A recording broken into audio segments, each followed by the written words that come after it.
नमस्कार. श्री स्वामी समर्थ. लवकरच नवरात्र सुरू होणार आहे आणि नवरात्रीमध्ये कुलदेवतेचा मंगल कलश स्थापन करणे खूप महत्त्वाचे आहे. आजच्या व्हिडिओमध्ये हा मंगल कलश कसा स्थापन करायचा हे आपण बघणार आहोत. काही जण घटस्थापना करतात तर काही जण घटस्थापना न करता अखंड दीप लावतात किंवा कलश स्थापन करतात आणि त्यानंतर 9 दिवसाचे उपवास करून त्यासमोर बसून पूजा करत असतात.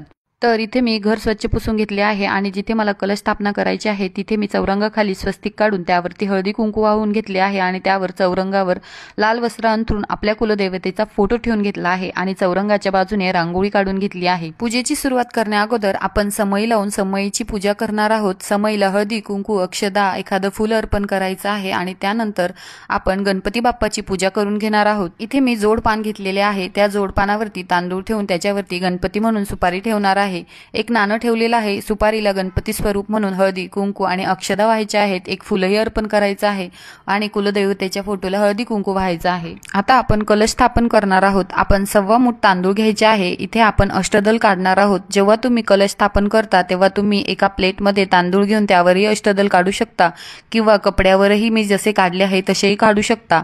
पण आता नवरात्र आहे म्हणून मी अष्टदल काढणार आहे. तुम्ही स्वस्तिक देखील काढू शकता.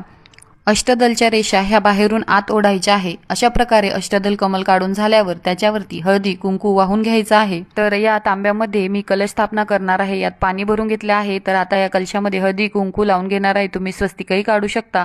आता या कलशामध्ये 1 रुपयाचं नाणं, 1 सुपारी, हळदी कुंकू अक्षदा आणि फूल टाकून घेणार आहे. आता या कलशाला आपण लाल धागा 9 वेळेस बांधून घ्यायचा आहे. आता याच्यावरती आपण खाऊचे पाने किंवा आंब्याचे 5 किंवा 7 पाने लावू शकतो. त्यानंतर आपल्याला नारळ ठेवून घ्यायचा आहे.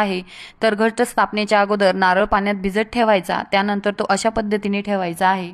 आणि आता हा तयार केलेला कलश आपण जो अष्टदल कमल काढून घेतले आहे त्याच्यावरती ठेवून घ्यायचा आहे. कुलदेवतेचा कलश स्थापन केल्यामुळे आपल्या घरात सुख समृद्धी शांतता लाभते. तसेच घरातील सदस्यांचे आरोग्य आणि उद्योगधंद्यामध्ये वाढ होते. आपल्या घरात चांगले विचार चांगले वातावरण राहते. हा कलश आपण नवरात्रीमध्ये स्थापन केल्यामुळे या कलशाला अजिबात हात लावायचा नाही किंवा हलवायचा नाही. पण इथून पुढे हा कलश देवघरामध्ये ठेवणार आहोत. त्यानंतर त्यातील पाणी आपण रोज बदलायचे आहे.